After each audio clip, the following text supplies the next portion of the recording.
সাধারণত কেউ মারা গেলে আমরা একটা বাক্য পাঠ করি, আমরা মনে করি এটা দোয়া। সেটা দোয়া নয়, এটা একটা স্বীকারোক্তিমূলক বাক্য। কোরআনে কারীমের আয়াতের অংশ বিশেষ, সেটি হলো ইন্না লিল্লাহি ওয়া ইন্না ইলাইহি রাজিউন। অনেক সময় আমরা এই বাক্য পাঠ যখন করি, এর অর্থ মর্ম, এই বাক্যে কি বলা হয়েছে সেটি আমরা অনেক সময় উপলব্ধি করতে পারি না। এই বাক্যের অর্থ হলো ইন্না লিল্লাহ, নিশ্চয়ই আমরা সবাই আল্লাহ। আমাদের নিজস্ব কোনো স্বকীয়তা, মালিকানা, এটা ইসলামিক দৃষ্টিকোণ থেকে বাস্তবতার নিরিখে কোনোভাবেই সুসাব্যস্ত নয়। মানুষ নিজে নিজের মালিক না। আমি যদি আমার মালিক আমি হতাম, তাহলে তো আমার মন মতো হায়াত পাইতাম। কেউ কি মরতে চায়? তাহলে আমি 150, 200, 250, 300 অনগণিত বছর পর্যন্ত থাকার চেষ্টা করতাম, যদি আমার কন্ট্রোল আমার কাছে থাকতো। আমার জন্ম, আমার মৃত্যু, ইভেন আমার রিজিক, কোনো কিছুই আমার নিয়ন্ত্রণে না। আমি চেষ্টা করতে পারি, আমাকে চেষ্টা করার জন্য আল্লাহই নির্দেশ করেছেন, তার নির্দেশ পালনার্থে আমি চেষ্টা করি, কিন্তু হবে সেটাই যেটা তিনি ফয়সালা করেছেন। তো এই জন্য ইন্না লিল্লাহ এর মাধ্যমে আমরা স্বীকারোক্তি দিয়ে থাকি যে আমরা সবাই আল্লাহ। এটা আল্লাহর কাছে নিজেকে সমর্পণ করা, সুপর্দ করা, আল্লাহ রাব্বুল আলামিনের সামনে সারেন্ডার করা। এবং এ বাক্যের মাধ্যমে আমরা সবাই যে আল্লাহ সুবহানাহু ওয়া তাআলার কাছে নিজেদেরকে সমর্পণ করে থাকি, এই সমর্পণের চিন্তা ধারা, এই দর্শন, এই ভাবনা যদি আমাদের সবসময় মনে, মস্তিষ্কে, মগজে বদ্ধমূল রাখতে পারি, তাহলে আমাদের জীবনটা বদলে যাবে। ইন্না লিল্লাহ, নিশ্চয় আমরা সবাই আল্লাহ। সো আমাদের মালিক আল্লাহ, তিনি দেখছেন আমরা কি করছি কি না করছি, সব তিনি দেখছেন। শুধু দেখছেন তা না, ওয়া ইন্না ইলাইহি রাজিউন। আর আমরা সবাই তো আল্লাহ আমাদেরকে সৃষ্টি করে পৃথিবীতে পাঠিয়েছেন, আমাদের মধ্যে প্রবৃত্তি দিয়েছেন, যে প্রবৃত্তি আমাদেরকে অপকর্মের দিকে টানে, আকর্ষণ করে। এবং শয়তান নামক সৃষ্টি দিয়েছে, যে আমাদের মনে, মস্তিষ্কে ঢুকে আমাদের দ্বারা খারাপ কাজ করবার জন্য আমাদেরকে প্ররোচিত করে। এই দুইয়ের সাথে মোকাবেলা করে আমরা যেন সঠিক পথে থাকতে পারি, সেজন্য যুগে যুগে নবী রাসূলদেরকে পাঠিয়ে আমাদেরকে সতর্ক করেছেন, আবার নিজেদের বিবেক দিয়েছেন। উদ্দেশ্য যাতে করে আমরা এগুলোর সাথে মোকাবেলা করে বেঁচে থাকতে পারি। বারবার করে আল্লাহ কোরআনে, আসমানি গ্রন্থগুলোতে আমাদেরকে সে বিষয়ে সতর্ক করেছেন। যদি আমরা সতর্ক হই, তাহলে আল্লাহর কাছে যেমন আমাদের পুরস্কার রয়েছে, আর অসতর্ক থাকলে তার জন্য তিরস্কার, শাস্তির ব্যবস্থাও আছে। ওয়া ইন্না ইলাইহি রাজিউন, আর আমরা নিশ্চয়ই তার কাছেই ফিরে যেতে হবে। এটাকে আমরা মানুষ মরার দোয়া বানায় নিছি, যদিও এটা মানুষ মরার দোয়া না। এটা হলো যে কোনো বিপদে, যে কোনো মুসিবতে, যে কোনো সমস্যায় পড়লে মানুষ এই বাক্য পাঠ করার মাধ্যমে সান্ত্বনা গ্রহণ করবে।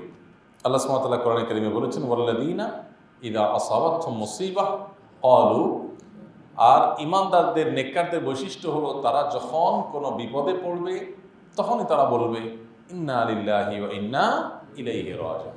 আমরা সবাই আল্লাহ, আর আল্লাহর কাছে আমাদেরকে ফিরে যেতে হবে। এই যে আল্লাহর কাছে ফিরে যেতে হবে, এই জবাবদিহিতার বোধ, এটা যদি সত্যি আমাদের মধ্যে থাকে, তাহলে আমাদের দ্বারা কোনো অপকর্ম হওয়ার কথা না, কোনো দিনই না। কারণ আল্লাহ সুবহানাহু ওয়া তাআলার পাকড়াও তো আর দুনিয়ার মানুষের পাকড়াওয়ার মতো না। মানুষ মিস করে।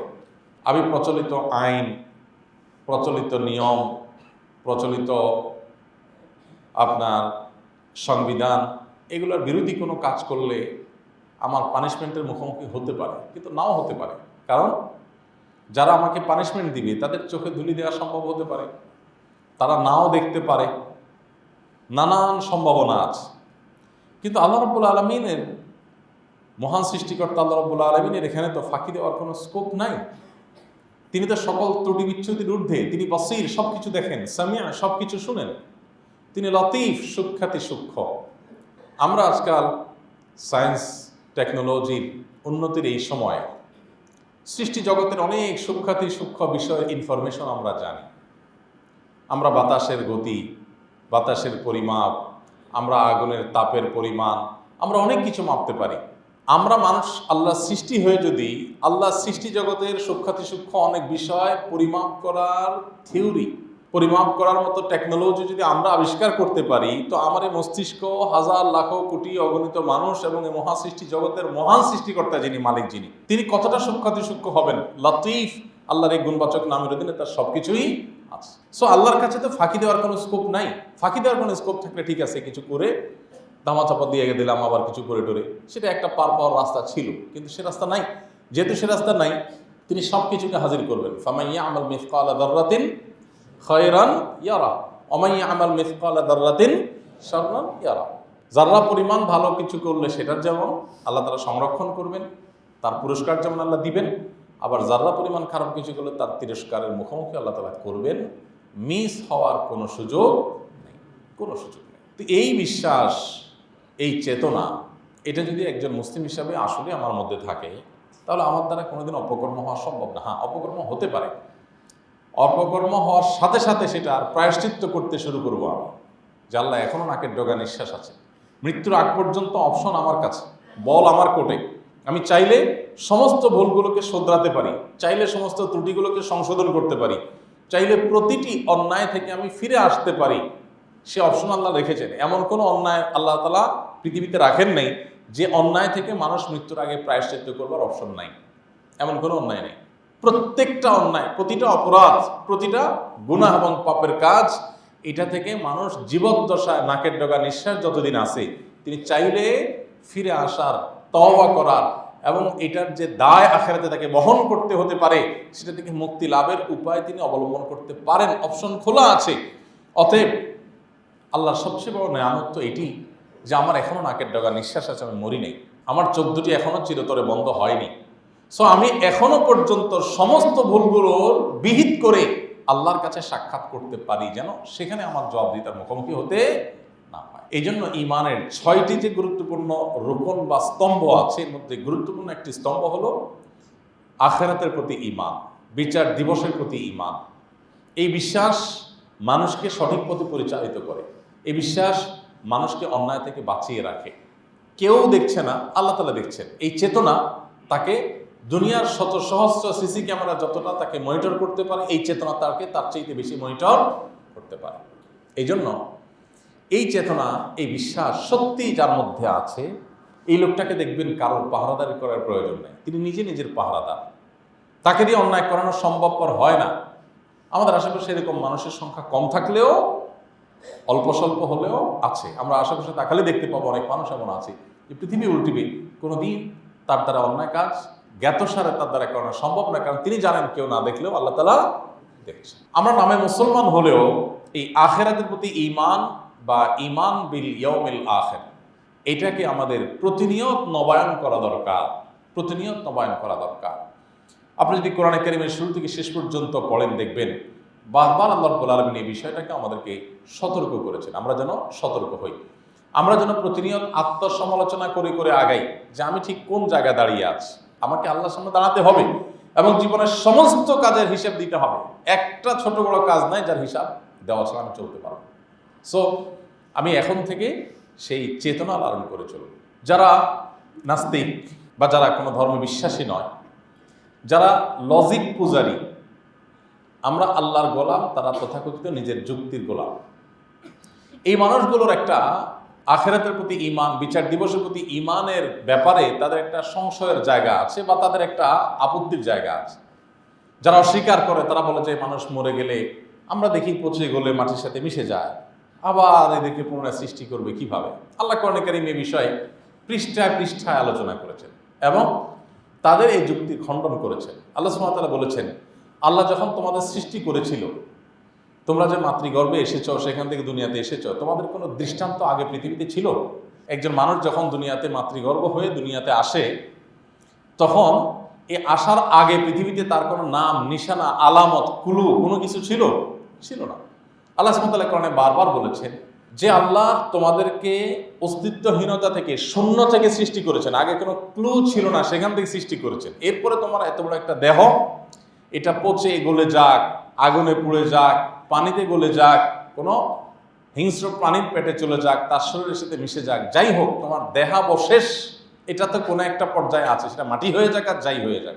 তো যে আল্লাহ তাআলা কোনো কিছু থেকে, শূন্য থেকে সামান্য কয়েক ফোঁটা নোংরা দুর্গন্ধযুক্ত নাপাক পানি থেকে যে আল্লাহ তাআলা তোমাকে সৃষ্টি করেছেন, সে আল্লাহ তাআলা তোমার এত বড় শরীর পচে গলে যাওয়ার পর সেখান থেকে আবার সৃষ্টি করতে পারেন না?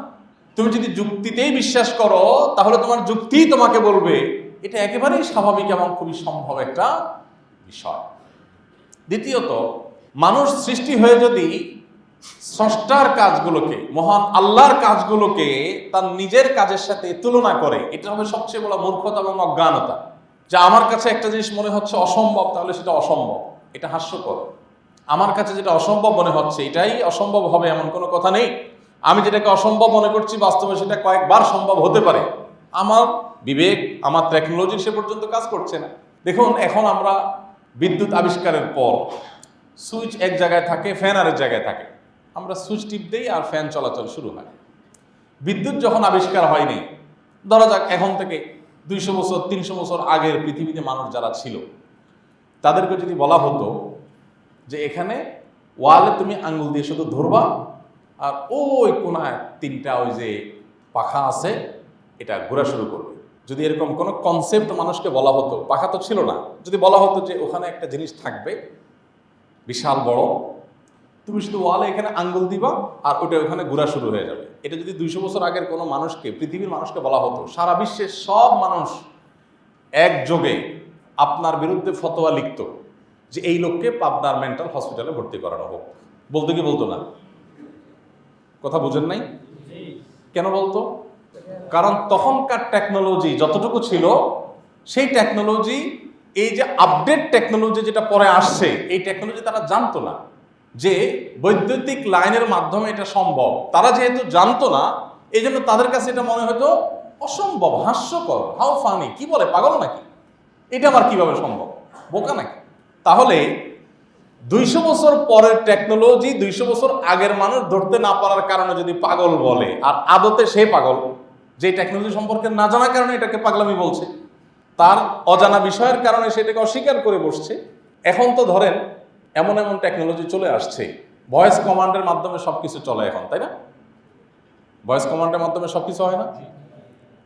এখন তো আপনি মোবাইল ফোনকে একেবারে সাধারণ যে স্মার্টফোন, যে কোনো স্মার্টফোনকে যদি আপনি বলেন হাই শ্রী কল অমুক, তো সাথে সাথে দেখবেন কল শুরু হয়ে গেছে। কোনো টিপেন নাই, কিচ্ছু না, ফোন বুকে ঢুকেন নাই, কিচ্ছু না, শুধু বলছেন, কমান্ড করছেন মোবাইলের সামনে রেখে, সামনেও না, দূরে কোথাও পড়ে আছে, শুধু বলছেন আর সে কল করা শুরু করে দিচ্ছে। এটা টেকনোলজি আবিষ্কার হয়েছে না হয়নি? গাড়ির ক্ষেত্রে বের হয়েছে, ফ্যানের ক্ষেত্রে বের হয়েছে। এখন ধরেন এই টেকনোলজি আবিষ্কার হওয়ার আগ পর্যন্ত কোরআন হাদিস আমাদেরকে বলেছে, কি বলেছে? কেউ যদি সুবহানাল্লাহ বলে আখেরাতে কি হয়ে যাবে? ঘাস তৈরি হয়ে যাবে। এটা নিয়ে বহুত নাস্তিকরা হাসাহাসি করছে না? এখনো হয়তো করে। কেন করে? কারণ ভয়েস কমান্ডের মাধ্যমে এখানে সুবহানাল্লাহ বললে যে ওখানে গাছ হয়ে যেতে পারে, এই টেকনোলজি সম্পর্কে তার কি ছিল না? ধারণা ছিল না। সে যেটা জানে না ওইটাকে সে মনে করে কি? হাস্যকর, সে মনে করে অসম্ভব। ওই আগের যুগের মানুষ এই বৈদ্যুতিক টেকনোলজি যারা জানতো না, তাদের কাছে যেরকম দেয়ালে হাত দিলে আপনার 20 হাত দূরে ফ্যান নড়া বা বন্ধ হওয়া অসম্ভব ছিল, এই লোকগুলোর কাছেও এরকম সুবহানাল্লাহ বললে ওখানে গাছ উঠে যাওয়া জান্নাতে, এটা অসম্ভব। বুঝেন নাই কথা? এবং আমরা কোরআনে কারীমের আয়াত পড়ি, ফু দেই, এখন অনেক লোক আছে হাসাহাসি করে যে কিভাবে সম্ভব ভাই। সে একটা নাপা খাইলে শরীরে জ্বর চলে যায়, এটা সে ভালো বোঝে, এবং এটার প্রতি তার যে ঈমান আছে, কোরআনে কারীমের আয়াতের মধ্যে আল্লাহ তাআলা শিফা রেখেছেন, এই আয়াত পড়ে ফু দিলে মানুষ সুস্থ হতে পারে। এই টেকনোলজিকে সে না জানার কারণে এটাকেও সে কি করতেছে, কিভাবে সম্ভব? আরে ভাই, শরীরে রোগ হয়েছে, আপনি ফু দিবেন ওই দূর থেকে, এতে কেমনে অ্যাকশন করবে? কোনোভাবে সে বুঝে না।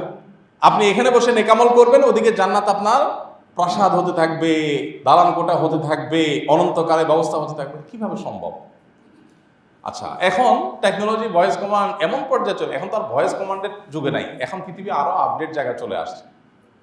এখন তো এমন টেকনোলজি বের হয়েছে যে আপনি গরম ফিল করছেন, গরম অনুভব করছেন, শুধুমাত্র গরম অনুভব করছেন, ছটফট করছেন, এসি অটোমেটিক চলা শুরু করবে। আবার আপনি কুল অনুভব করছেন, এসি অটোমেটিক বন্ধ হয়ে যাবে। এখন সেই টেকনোলজি চলে আসছে।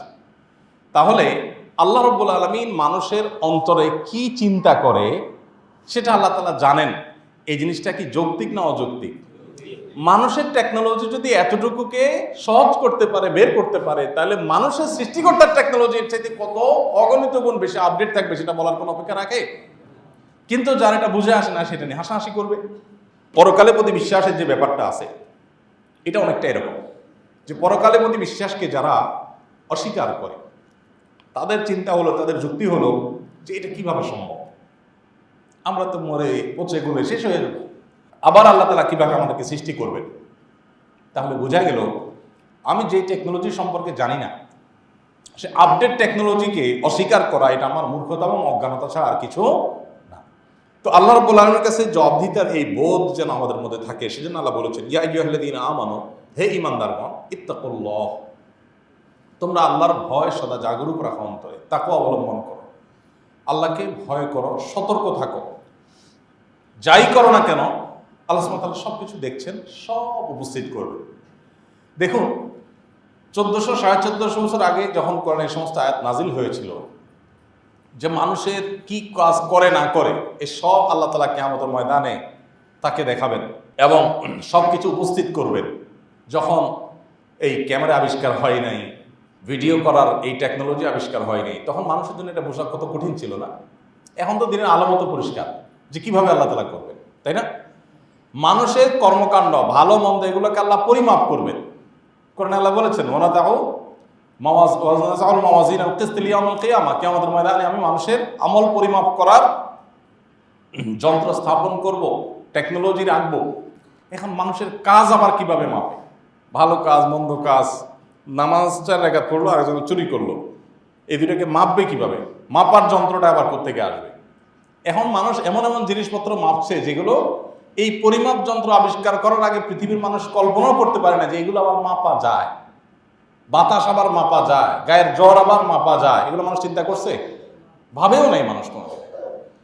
তো আল্লাহ রাব্বুল আলামিন এমন অনেক কিছু বলেছেন যেগুলো 2024-এর আজকের পৃথিবীর যত টেকনোলজি এখনো পর্যন্ত আবিষ্কৃত হয়েছে, এখনকার টেকনোলজির আলোকে আল্লাহর ওই জিনিসগুলো আমাদের হয়তো বুঝে আসছে না। এখন বুঝে আসছে না দেখে আমরা বলবো কি, না এটা কিভাবে সম্ভব, তো হাস্যকর, এটা বলবো? এটা যদি বলি তাহলে ওই যে একটা বহুল প্রচলিত গল্প আছে না, যে খাটো বৌমা, তার আংটি পড়ে গেছে একটা বড় কলসির তলায়, তো খুঁজতেছে খুঁজতেছে, বলতেছে মা, শাশুড়িকে বলতেছে, মা এই কলসির তো কোনো তলা টলা নাই। বলো কি, তলা না থাকে কিভাবে? বলে, না তলা না, আমি দেখছি, কারণ তার তলা পর্যন্ত হাত যায় না, এই জন্য সে তলাকে কি করছে, অস্বীকার করছে। ঠিক একইভাবে আল্লাহ রাব্বুল আলামিনের টেকনোলজি আমি ধরে ফেলতে পারবো কিভাবে সম্ভব। এই জন্য কখনো লজিক দিয়ে ইসলাম বোঝার চেষ্টা করবো না আমরা। এটা হলো সবচেয়ে বড় মূর্খতা ছাড়া কিছু না। আমি যেই যুগে আছি, এই যুগের লজিক, এই যুগের টেকনোলজি আমার বুঝে আসবে। আজ থেকে 200 বা 300 বছর পরে যে টেকনোলজি আসবে, এটা তো আমার বুঝে আসার কথা না। সো আমি যদি লজিককেই সকল ভালো মন্দ নিরূপণের উপায় মনে করি, আমার ঈমান এবং বিশ্বাস লজিক দিয়ে দিয়ে যদি করার বিষয়টিকে আমি মানদণ্ড হিসাবে ধরে রাখি, তাহলে সেক্ষেত্রে আমার ঈমান সকালে একরকম থাকবে, বিকালে আরেক রকম থাকবে, আজকে একরকম থাকবে, 2 দিন পর আরেক রকম থাকবে। কারণ বিজ্ঞান এটা চূড়ান্ত কিছু না, বিজ্ঞানের ধারণা প্রতিনিয়ত চেঞ্জ হতে থাকে। কিন্তু আল্লাহ রাব্বুল আলামিনের টেকনোলজি এটা চেঞ্জেবল না। গত 1450 বছর নবী করিম সাল্লাল্লাহু আলাইহি সাল্লামের ওয়াফাতের পর থেকে নিয়ে 1400 বছর পর্যন্ত পৃথিবীতে এমন বহু জিনিস আবিষ্কার হয়েছে যেগুলো কোরআন এবং হাদিস আগে থেকে বলে রেখেছে, এখন সেটা প্রমাণ হয়েছে। আপনি কোরআন কারীমের আয়াতের পরতে পরতে দেখবেন আল্লাহ রাব্বুল আলামিন সে সমস্ত বিষয় ইঙ্গিত দিয়ে রেখেছেন। কোরআন কারীমে একটি আয়াত আছে, আল্লাহ রাব্বুল আলামিন বলেছেন যে আমরা যে সমস্ত বাহনে চড়ে থাকি, সাধারণত যে সমস্ত বাহনে তখনকার মানুষ চড়তো, সে কথা আল্লাহ বলেছেন যে তোমরা নৌকায় আরোহণ করো, ঘোড়া গাধা ইচ্ছাইতে আরোহণ করো। এরপর আল্লাহ তাআলা বলেছেন এবং এমন অনেক বাহন যেগুলোকে তোমরা এখনো জানো না, এমন অনেক বাহনও হবে যেগুলোতে মানুষ আরোহণ করবে, তোমরা সেগুলো এই মুহূর্তে জানো না। এটা সে 1450 বছর আগে বলেছে। এখন অনেক কিছু আবিষ্কার হয়েছে যেটা তখনকার মানুষ জানতো না। তো এই জন্য আল্লাহর সামনে আমাদেরকে দাঁড়াতে হবে। এই ব্যাপারে যদি চুল পরিমাণ কোনো সন্দেহ থাকে, সে মুসলমান না, সে কাফের, বেঈমান। কিয়ামতের ময়দানে তার কোনো হিসাব নিকাশ হবে না, বিনা হিসাবে জাহান্নাম।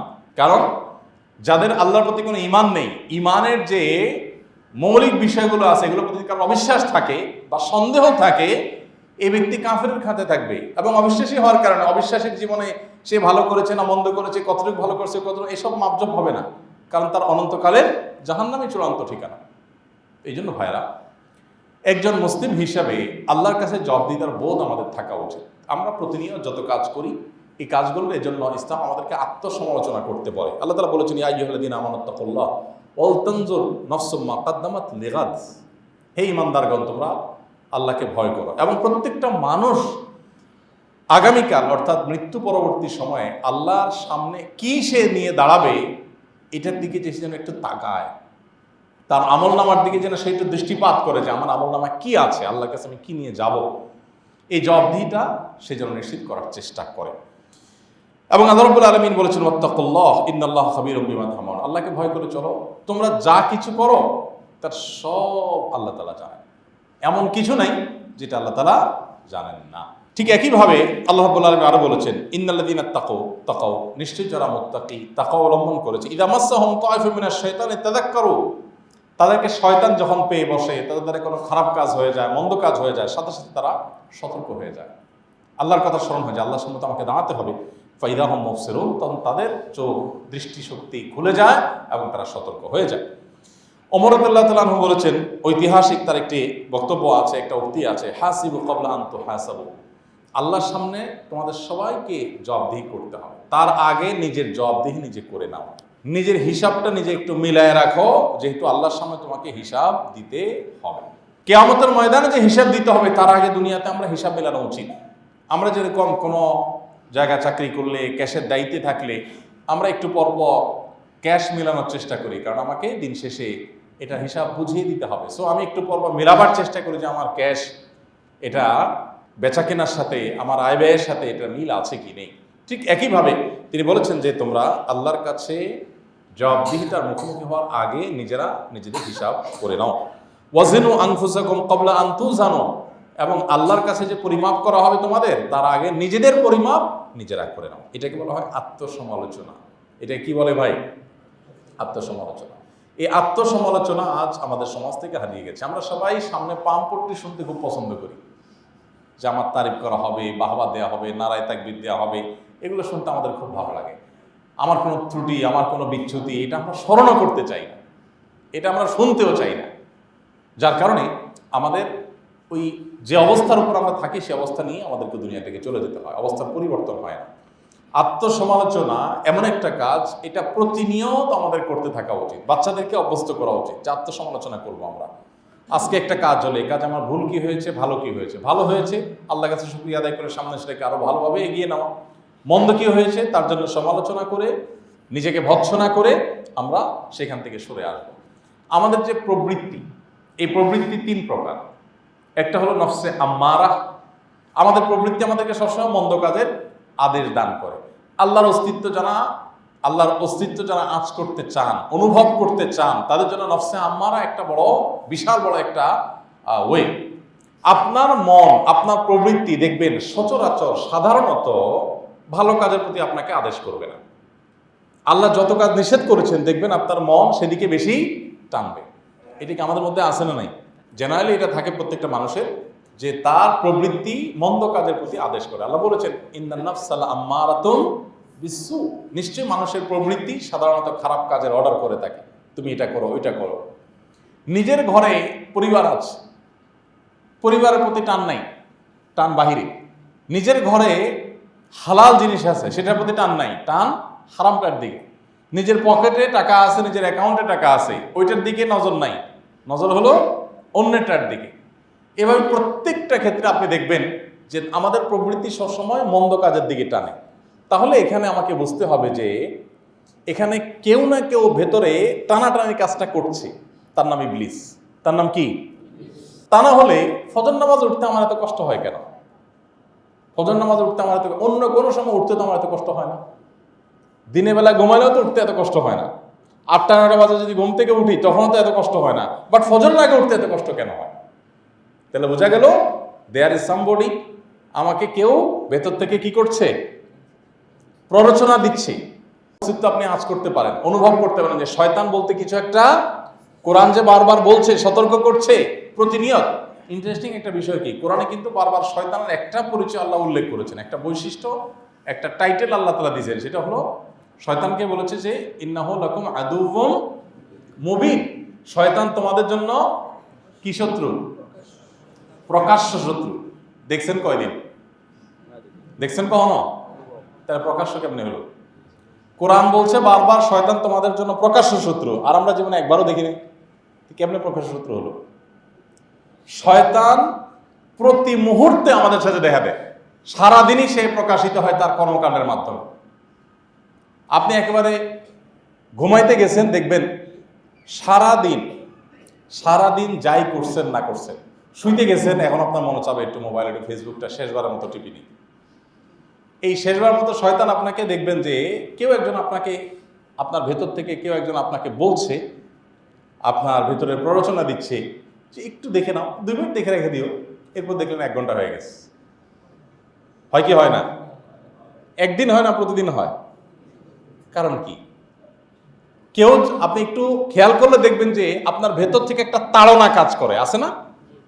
এই যে তাড়নাটা সৃষ্টি করে ভেতরে, এই তাড়নাটা এরকম কি হয় যে ঠিক আছে শুয়ে যাব, এই ঘুমটা তো আমার শেষ ঘুমও হইতে পারে, তাইলে আমি ওযু করে 8 রাকাত নামাজ পড়ি সুন্দর করে, এরপরে মোবাইল টোবাইল দূরে ফালায় রাখি, আমি মরি নামাজে কোনো ঠিক ঠিকানা না, এগুলো রেখে আমি একটু সুন্দর করে আল্লাহ নামে পড়ি। এটা কি মনে চায়? সাধারণত চায়? তোমার মনে চায়? তো তুমি তো আস্ত ফেরেশতা মিয়া, এই পিচ্ছির বলে মনে চায়। তো সাধারণত আমাদের এগুলো মনে চায় না। তার মানে কি দাঁড়ালো?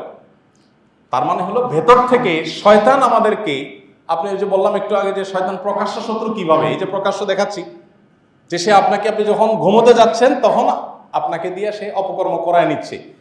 সে চেষ্টা করবে যে আপনি 12টা পার হয়ে 1টা পার হয়ে 2টা, যত পরে ঘুমাতে পারেন তত তার টার্গেট ফিল আপ হবে, অর্থাৎ ফজর পড়তে খবর হবে আপনার। রাতে ইসলাম বলছে তাড়াতাড়ি শো, নবী সাল্লাল্লাহু আলাইহি ওয়াসাল্লাম বলছেন তাড়াতাড়ি ঘুমায় পড়ো, এসব কিছু করিও না। দেখবেন আপনার সবচেয়ে বেশি মজা লাগবে এশার পরের টাইমটা। মোবাইল টিপতে ভাল লাগবে, টিভি দেখতে ভাল লাগবে, টকশোগুলো ভাল লাগবে, নাটক দেখতে ভাল লাগবে, আড্ডা করতে ভাল লাগবে, সব কিছু দেখবেন এশার পরে ভালো লাগতেছে। এই একই কাজ মাগরিবের পরে এত মজা পান নাই, কিন্তু এশার পরে মজা পাচ্ছেন। কারণ হাদিসে বলা আছে এশার পরে খবরদার কোনো কাজ করবো না, সাথে শুয়ে পড়ো। কারণ আমাদের লাভ ক্ষতি কি সেটা নবী জানতেন, আল্লাহ তাকে জানিয়ে দিয়েছেন যে মানুষ তোমার লাভ ওইখানে, তুমি তাড়াতাড়ি শুয়ে পড়ো। কিন্তু আমাদের মনে চাচ্ছে না, একটু দেখি, একটু দেখতে গিয়ে 1 ঘন্টা হয়ে যায়, 1.5 ঘন্টা হয়ে যায়, প্রতিদিন হয়। আচ্ছা, এবার আসেন ঘুমায় গেলেন, ঘুম থেকে উঠার সময় ওই যেটা বললাম, নবীজির নির্দেশ হলো ভোর রাতে আগে উঠে যাও, তাহাজ্জুদ পড়ো, এরপরে মসজিদে যাও, সুন্দর করে ফজর নামাজ পড়ো, ফজর নামাজ পড়ে আবার জিকির আজকার করো, এশাক পর্যন্ত জায়গায় বসে থাকো। কিন্তু দেখবেন শয়তান আমাদেরকে সারাদিন রাত 24 ঘন্টা, কখনো ঘুম আসুক আর না আসুক, ফজরের সময় মাস্ট আমাদের ঘুম আসবেই। এবং শুধু আসা না, আপনি একটু অনুভব করলে, একটু খেয়াল করলে দেখবেন মনে হচ্ছে যে আপনার হাত পাকে একজন টিপতেছে ফজরের সময়। এবং যদি আপনি কম্বল কাঁথা গায়ে দিয়ে শোন এসির মধ্যে অথবা শীতকালে, তখন মনে হবে যে এই কম্বল সরানো মানে মহাসমুদ্রে ঝাঁপ দেওয়া, মনে হচ্ছে কম্বল সরে উঠা মানে আমি শেষ। এরকম একটা ফিল হয় কি হয় না বলেন? নাকি সব আপনারাই বাচ্চার মতো ফেরেশতা? আমার তো হয়। তো এই যে কষ্ট লাগা কাজ করছে কেন রে ভাই? আপনারা যদি হারাম কাজ করতে দেওয়া হয়, পৃথিবীর বহু হারাম কাজ আছে, এগুলো করতে আপনার এরকম মনে হবে না, না আমার জীবন শেষ হয়ে যাবে, এরকম মনে হবে না। ওইটার প্রতি বরং টান অনুভব করবেন। কিন্তু এখানে দেখেন ফজর নামাজের সময় সবচেয়ে ইম্পর্টেন্ট, এই জন্য এটা দেখবেন আপনার করতে কোনো রকম কি লাগবে না, ভালো লাগবে। আমি এরকম অন্তত 50টা এক্সাম্পল আপনাকে দিতে পারবো যে কোরআন হাদিস যেটা নির্দেশ করেছে ওইটা আমাদের মনে চায় না। এই যে মনে অন্য দিকে টানে, উল্টা দিকে টানে, বিপরীত দিকে টানে, নেগেটিভিটি আছে, এই কাজটা যে করে তার নাম কি? শয়তান। আল্লাহ কোরআনে তাকে প্রকাশ্য শত্রু বলেছেন, আল্লাহ নিজেই তাকে বানিয়েছেন গোপন, আবার বলেছেন প্রকাশ্য। এর মানে আল্লাহ রাব্বুল আলামিন আমাদেরকে বোঝাতে চাচ্ছেন যে শয়তান তার অস্তিত্বকে অপ্রকাশিত রাখে, তাকে সৃষ্টি করা হয়েছে এইভাবে। এর মানে এই না যে সে অপ্রকাশিত, সে তার কাজকর্মের মাধ্যমে প্রতি মুহূর্তে তার উপস্থিতি, তার অস্তিত্বের জানান তোমাকে দেয়, তুমি শুধু চোখ খুলে দেখলেই বুঝতে পারবে। এই জন্য আমি সবসময় বলি, দেখেন গোটা পৃথিবী সব কিছুতে আপনি তাকাবেন, পৃথিবীটা সুদের উপর দাঁড়িয়ে আছে। কেন ভাই সুদের উপর কেন দাঁড়িয়ে আছে? সুদমুক্ত ঋণ, দান সাদাকা, এটার উপর গোটা পৃথিবী দাঁড়িয়ে থাকতে পারলো না? কেন নাই? কারণ দান সাদাকা তো আল্লাহর নির্দেশ। তো শয়তান সে চেষ্টা করবে কি করার জন্য? সুদ যেহেতু ধ্বংস ডেকে আনবে, মানুষকে জাহান্নামে নিয়ে যাবে, আল্লাহর নিষিদ্ধ কাজ, অতএব ওইটাই পৃথিবীতে সবচেয়ে বেশি কি হবে, স্টাবলিশড হবে। আপনি দেখবেন হারাম জিনিস স্টাবলিশড হয়, হালাল জিনিস স্টাবলিশড হয় না। আমাদের বাসা বাড়িতে আমি প্রায় সময় বলি, আমাদের বাসা বাড়িতে বিড়াল রাখা এটার ব্যাপারে কোরআন হাদিসের থেকে আমরা অনুমোদন পাই যে বাসা বাড়িতে আমাদের বিড়াল থাকতে পারে। কুকুর বাসা বাড়িতে রাখা নিষেধ। কেন নিষেধ? হয়েছে আল্লাহর টেকনোলজি সব তো আমি বুঝবো না, বুঝেন নাই কথা। এখন আপনি যে বলেন যে ভাই কুকুর কি দোষ করলো, এটাও তো একটা সৃষ্টি, বিড়ালও একটা সৃষ্টি। বিড়াল রাখা যাবে কিন্তু কুকুর রাখা যাবে না, সমস্যাটা কি? নবী করিম সাল্লাল্লাহু আলাইহি ওয়াসাল্লাম লানত, আল্লাহর অভিশাপ নাজিল হবে, জান্নাত আর রহমতের ফেরেশতারা প্রবেশ করবেন না সেই গৃহে, সেই অফিসে, সেই কক্ষে যেখানে কুকুর থাকে। হ্যাঁ, কুকুর যদি পাহারাদারের জন্য থাকে, সিকিউরিটির কাজে থাকে, ভিন্ন বিষয়। বাকি শখের বসে যদি কেউ কোনো বাসা বাড়িতে কারণ নিজের ইয়েতে রাখে, এটা গুনাহ হবে। তবে কুকুর আল্লাহর একটা প্রাণী হিসাবে তাকে যদি কেউ খাবার দেয়, খাদ্য দেয়, পানীয় দেয়, চিকিৎসা দেয়, সহযোগিতা করে, তা সে সওয়াব পাবে। সে ঐতিহাসিক হাদিস তো জানা আছে যে একজন ব্যভিচারী নারী একটা পিপাসার্থ কুকুরকে নিজের ওড়না দিয়ে চিবিয়ে পানি পান করানোর কারণে জান্নাত পেয়ে গেছে। তাহলে কুকুর আল্লাহ সৃষ্টি হিসাবে তার প্রতি সিম্পেথি দেয়া দেখাতে নিষেধ নাই, তার থাকার জন্য আলাদা ঘর করে দিতেও নিষেধ নাই, কিন্তু আপনার ঘরে ঢুকানো নিষেধ। এখন তো আপনি বলেন সমস্যাটা কি, সমস্যাটা কোথায়? তো উত্তর হবে কি, যে আল্লাহর টেকনোলজি আপনি ধরে ফেলতে তো পারবেন না। সমস্যা ঠিক কোন জায়গায়? টেকনোলজি যদি আপনি বুঝে যান সব টেকনোলজি, তাহলে তো আপনি আল্লাহর সমকক্ষ হয়ে গেলেন, নাউজুবিল্লাহ। আল্লাহ সত্তা কিন্তু বোঝা সম্ভব না। হয়তো কোনো এক সময় আবিষ্কার হবে যে হ্যাঁ এই শশীর ক্ষতি আছে মানব সভ্যতার জন্য, যাই হোক। তো যেটা আল্লাহ নিষেধ করেছেন ওইটা দেখবেন সমাজে একেবারে সবচেয়ে বেশি কি আছে, স্টাবলিশড আছে। এখন ঘরে ঘরে সারা পৃথিবীতে দেখবেন অন্য কোনো প্রাণী থাকুক আর না থাকুক, কুকুর মাস্ট আছে না নেই? অন্য কোনো প্রাণী থাকুক আর না থাকুক, আমাদের বেডরুমে কুকুর মাস্ট। শুধু সেটাই না, হাদিসে যেহেতু নিষেধ আছে, অতএব কুকুরকে ট্রেনিং দিয়ে, প্রশিক্ষণ দিয়ে এমন ভাবে তুলে ধরা হচ্ছে, এখন কুকুর দেখা যাচ্ছে বাজার করে, কুকুর মার্কেট করে, কুকুর দেখা যাচ্ছে যে ঘরের কাজ কামে হেল্প করে। দেখেন না ভিডিও সোশ্যাল মিডিয়াতে? মানে এমন ভাবে এটাকে উপস্থাপন করে রাখা হয় যে কোরআন হাদিস একদিকে, আর এখানে যেন অন্যকে এর ভিন্ন কিছু সাব্যস্ত করার চেষ্টা করছে। আর তার নাম হলো ইবলিস। তার নাম হলো কি? ইবলিস। ইবলিস এবং ইবলিসের দোষরা সেটা করছে। যাই হোক, কথা অন্যদিকে চলে গেছে। তো যেই কথায় ছিলাম সেটা হলো যে আমাদের আখিরাতের প্রতি জবাবদিহিতার বোধ যদি থাকে, আত্মসমালোচনা মানসিকতা যদি থাকে, তাহলে সেক্ষেত্রে আমাদের আখিরাত উজ্জ্বল হবে, দুনিয়াও উজ্জ্বল হবে। আর আল্লাহর নিকট জবাবদিহিতার বোধ, এটা মানুষকে প্রকৃত মানুষে পরিণত করে। গোটা পৃথিবীতে যত টেকনোলজি আবিষ্কার করবেন আপনি, মানুষকে যদি মনুষ্যত্বের উপর ওঠাতে হয়, তাহলে আল্লাহর নিকট জবাবদিহিতার বোধ এটা জাগ্রত করা ছাড়া আর কোনোভাবেই সম্ভব হবে না। নবী করিম সাল্লাল্লাহু আলাইহি সাল্লামের সময়কালে পৃথিবীর মানুষ, ওমর রাদিয়াল্লাহু তাআলা আনহু সহ খুলাফায়ে রাশেদা, তাদের আমলে পৃথিবীর মানুষ তারা আল্লাহর নিকট জবাবদিহিতার বোধ, আল্লাহর কাছে দাঁড়াতে হবে, পরকালের প্রতি বিশ্বাস, এটা জাগ্রত থাকবার কারণে তখনকার মানুষ যতটা সৎ ছিলেন, কিয়ামত পর্যন্ত ওইরকম সততার রেশিও পৃথিবীতে আর কখনোই বাড়বে না, আসবে। এই জন্য ওই জায়গায় আবার আমাদের ফিরে যেতে হবে। পরিবারের মধ্যে ইমানের চর্চা বাড়াতে হবে, নিজেদের মধ্যে ইমানের চর্চা বাড়াতে হবে, এবং প্রতি মুহূর্তে আল্লাহর কাছে দাঁড়াতে হবে সেই চিন্তা মাথায় রেখে মুহাসাবাতুন নাফস বা আত্মসমালোচনা করতে হবে যে আমি কোন জায়গায় দাঁড়িয়ে আছি। আমার প্রতিদিনের ভুলগুলোকে সংশোধন করা, ভালোগুলোকে সামনে এগিয়ে নেওয়ার জন্য সংকল্প করা, এই প্রক্রিয়া প্রতিনিয়ত চলতে থাকতে হবে। এখন বেশিরভাগ মানুষ দেখবেন, যেটা বলছিলাম, যে আমরা নিজেদের ভুল স্বীকার করতে রাজি না। যত বড় ভুলই হোক দেখবেন ধামা চাপা দেওয়ার চেষ্টা। কিসের চেষ্টা? মনে করেন একটা ভুল হয়ে গেছে, মানুষ হিসাবে ভুল হয়েই গেছে, হতেই পারে, কিন্তু দেখবেন যে ভুল যেহেতু হয়ে গেছে তো ওইটা স্বীকার করা যাবে না, ওইটা ধামা চাপা দিতে হবে। আমরা এর আগে বলছিলাম যে আমরা যেহেতু সারাদিন মিডিয়াতে কথা বলতে হয়, বিভিন্ন জায়গায় কথা বলতে হয়, আমরা মানুষ, আমাদের অনেক ভুল হয়। আমরা যদি 500টা কথা বলি, এর মধ্যে 10টা 20টা ভুল হতে পারে।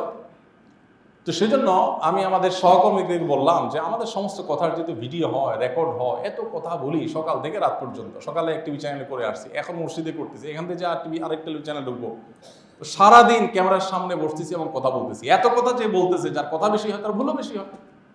অতএব এই যে ভুলগুলো হবে, যারা আমাদেরকে শুনছে তারা এই ভুলগুলো নিয়ে যদি কবরে চলে যায়, আল্লাহর কাছে কি জবাবদিহি করবো? আমি একটা ভুল কথা বললাম, সেটা শুনে চলে গেল, ভুলটা শিখে গেল।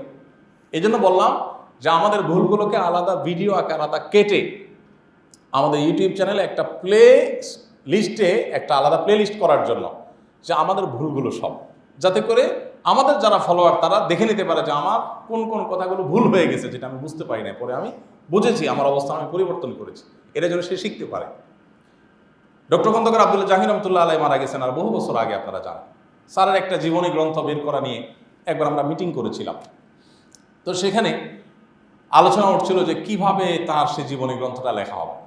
তখন সেখানে আমরা প্রসঙ্গত কথা উঠলো, আমরা বললাম যে সাধারণত জীবনী গ্রন্থের মধ্যে যার জীবনী লেখা হয়, কোনো বড় মনীষী মারা গেলে তার জীবনীতে কি লেখা হয়? সব পাম্পট্টি, সহজ বাংলা কি লেখা হয়? বাস্তবসম্মত কথাগুলাই এটা রং চং দিয়ে উনি হান ছিলেন, তান ছিলেন, এটা ছিলেন, সেটা ছিলেন, গুণগান ছাড়া কোনো কাহিনী আছে? অথচ এই মানুষটার জীবনে কোনো ভুল কি ছিল না? ছিল না? নাকি উনি ফেরেশতা? মানুষকে ভুলের ঊর্ধ্বে? প্রত্যেকটা মানুষের জীবনে ভুল, নবী রাসূলটা ছাড়া। আর প্রত্যেকটা মানুষের জীবনে ভুল হতে পারে কি পারে না? তো যদিও সেই বই আর আলোর মুখ দেখে নাই, কিন্তু আমরা ডিসিশন নিয়েছিলাম যে আমরা যদি আব্দুল্লাহ জাহির রহমতুল্লাহর জীবনী বের করি, তো এই বইয়ের মধ্যে একটা চ্যাপ্টার থাকবে স্যারের জীবনে ঘটে যাওয়া ভুলগুলো। বাই মিস্টেক তিনি একটা রেফারেন্স বলেছেন, সেটা মিলে নাই। তিনি একটা মাসআলা দিয়েছিলেন, সেটা স্লিপ অফ টাং ছিল তার, পরে দেখা গেছে যে ইনফরমেশনটা সঠিক ছিল না।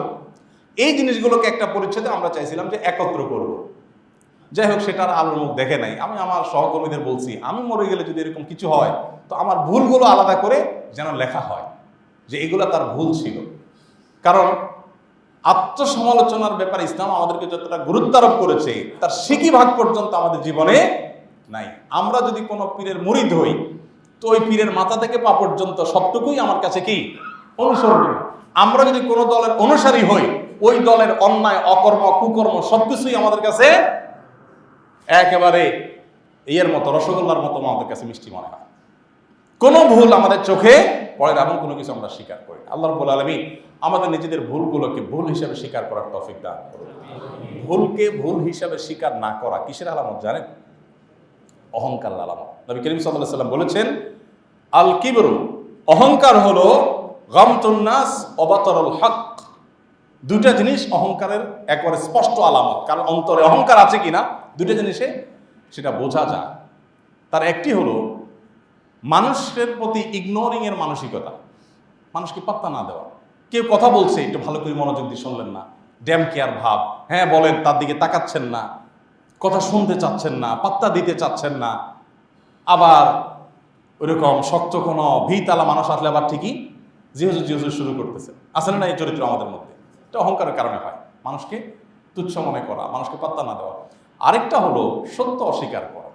একটা অন্যায় হয়ে গেছে, একটা ভুল হয়ে গেছে, কিন্তু স্বীকার করলে জাত যায়। এই জন্য না স্বীকার করে কি আমতা আমতা করে ধামাচাপা দিয়ে আগলুম বাগলুম ঘোড়ার ডোম ডাকডোম সাজে, ডাকডোল বাজার বাজে, এসব কাহিনী টাহিনী করে ধামাচাপা দিয়ে এমনভাবে বললেন যে না আপনি কিছুই জানেন না, আপনি এটা স্বীকারই করতে রাজি না। এরকমটা আসলে নেই আমাদের মধ্যে। বড়দের মধ্যে তো বটে বটে, আজকাল পিচ্ছি পোলাপানের মধ্যে এগুলো ঢুকে গেছে, বুঝতে পারছেন? তো এই জন্য আমাদের ভুলগুলোকে প্রতিনিয়ত সংশোধন করার চেষ্টা করা, ভুল স্বীকার করার মতো। ভুল স্বীকার করতে একটা কলিজা লাগে অবশ্য। ছোট কলিজার মানুষ এগুলো পারে না, ছোট মনের মানুষ, ছোট লোকরা এগুলা, কারণ মনটা তো ছোট, সে মনে করে যে ভুল স্বীকার করলে আমি বোধহয় ছোট হয়ে যাব। যারা উদার তারা নিজের ভুলগুলোকে অকপটে স্বীকার করতে পারে। আমাদের ভুল করা শিখি, তাহলে সমাজটা অনেক সুন্দর হয়ে যাবে। দাম্পত্য জীবনে যত অশান্তি হয়, এর একটা বড় কারণ ভুল স্বীকার করার প্রবণতা না থাকা। আমাদের কাছে, আমাদের অফিসে, ফাউন্ডেশনে প্রতিদিন অগণিত মানুষ আসে। যত কেস আসে, মোস্ট অফ দ্য কেস হলো এই ফ্যামিলিতে, দাম্পত্য জীবনে অশান্তি, জামাগোর ঝগড়াঝাটি, মারামারি, কাটাকাটি। এগুলোর ক্ষেত্রে আমাদের অ্যানালাইসিস হলো যে যতগুলো কেস আমরা স্টাডি করেছি, সবগুলোর খোলাসা বেশিরভাগ ক্ষেত্রে দেখা যায় যে স্বামী স্ত্রী একে অন্যের ভুলকে স্বীকার করতে চায়। এটা আমাদের সব ক্ষেত্রেই। অবশ্য আমাদের সমাজেরও দায় কম না। সমাজ এমন আপনার নষ্ট হয়েছে যে এই সমাজে কেউ নিজের ভুল স্বীকার করলে ওইটাকে দুর্বলতা ভাবে সমাজের লোক। এই জন্য অনেকেই ইচ্ছা থাকলেও ভুল স্বীকার করতে চান না। যেমন তারাবিতে হাফেজ সাহেবরা তো মানুষ নাকি, তাদের ভুল হবে, প্রতি রাকাতে 2-3টা ভুল হতেই পারে, সমস্যা কি? কোরআন হাদিসে কোথাও এটা লেখা নাই যে হাফেজ সাহেবরা লোকমা যত বেশি খাবে সওয়াব তত কম হবে, এমন কোনো কথা আছে কোথাও? নাই। তাহলে হাফেজ সাহেব যদি লোকমা প্রতি রাকাতে রাকাতে হয়, আপনার তো এটা নিয়ে টেনশন করার দরকার নাই। কিন্তু দেখবেন বেশিরভাগ মুসল্লিদের প্রবণতা হলো কি, আরে কি হাফেজ এটা, এত ভুল হচ্ছে। ইমাম সাহেব কি চিন্তা করেন নামাজের মধ্যে, শুধু সেজদা সৌ দেয়, দেখবেন শুধু খোঁচাবে। তো বেশি চালাকের গলায় দড়ি, একটা কথা আছে না, মুসল্লিরা যখন বেশি শিয়ানামি করে, এবার হাফেজ সাহেবরা বলে আসো আমরা তোমার জন্য চুক্তি করি, তোমার ভুল হবে আমি লোকমা দেবো না, আবার আমারটা হবে তুমি লোকমা দেবো না। এই মানুষগুলো যেহেতু 1 ইঞ্চি করে বেশি বুঝে, এদেরকে বেকুব বানাইতে হবে। ভুল হবে টেনে চলে যাবা, আমি কিছু বলবো না, আবার তোমার বলবে তুমি টেনে চলা, পরে আমি আবার কাভার করে দেবো, তুমি আমারটা কাভার করে দেবো। এবার মুসল্লিরা বলে মাশাআল্লাহ, ওয়াও কি হাফেজ সাহেব, হাফেজ সাহেব তো সেই হাফেজ সাহেব, মাশাআল্লাহ তুকুর হাফেজ সাহেব, হ্যাঁ 27 দিন তারাবি পড়াইছে, একটা ভুল হয় নাই। আসলে যে একটা নেগোসিয়েশন হয়ে গেছে তলে তলে, ওইটা মুসল্লি আপনি টেরো পান নাই। তো আপনি বেশি শিয়ানামি করলে আপনার সেই ওষুধও হাফেজ সাহেবের কাছে আছে। এই শিয়ানামি করা আমাদের উচিত না। ভুল হলে, ভুল স্বীকার করলে ওই লোকটাকে অ্যাপ্রিসিয়েট করা উচিত, যে তার সৎ সাহস আছে। আপনি হারাম শরীফে দেখবেন ইমাম সাহেবরা ছোট ছোট সূরা কুলুল কাফিরুন, কুলুল কাফিরুন অবশ্য অনেকেরই সমস্যাটা হয়, লা আ'বুদু মা তা'বুদুন ওয়ালা আনতুম আ'বুদুনা মা আ'বুদু ওয়ালা আনা আ'বুদু মা আ'বুদতুম ওয়ালা আনতুম আ'বুদুনা মা আ'বুদু। এটার মধ্যে বারবার কি হয়, যেটা সিমিলার আয়াত বারবার ঘুরপাক খেতে থাকে। লোকমার পরে লোকমা, উনি কোনো কুল কেনারা পাচ্ছেন না। সূরা ফাতিহাতে লোকমা খাইছে হারামে, এরকম ঘটনাও আছে। আমি নিজে দেখেছি চাক্ষুষ যে একটা আয়াতের লোকমা 3বার 4বার পেছন থেকে দেওয়া হচ্ছে, কিন্তু উনি ধরতে পারছেন না। আমরা হলে কি করতাম, রুকু চলে যাবে, কারণ মানুষের কাছে ইজ্জত থাকবে নাকি, এতবার লোকমা দিচ্ছে ধরতে পারতেছি না। কিন্তু উনি শেষ পর্যন্ত ধরলেন, ধরে আয়াতটা কমপ্লিট করলেন, দেন তিনি রুকুতে গেলেন। আমার দেশে বলতে ইমাম সাহেব আজকেই বাইর করো, এবার এটা অযোগ্য, আজকেই বাদ। তো ভাই, মানুষের ভুল স্বীকার করলে সেটাকে দুর্বলতা না ভেবে সেটাকে অ্যাপ্রিসিয়েট করার মানসিকতাও সমাজে এবং পরিবারে গড়ে তুলতে হবে। আল্লাহ আমাদেরকে সে তৌফিক দান করুন। আস-সুন্নাহ ফাউন্ডেশন, উম্মার স্বার্থে সুন্নাহর সাথে।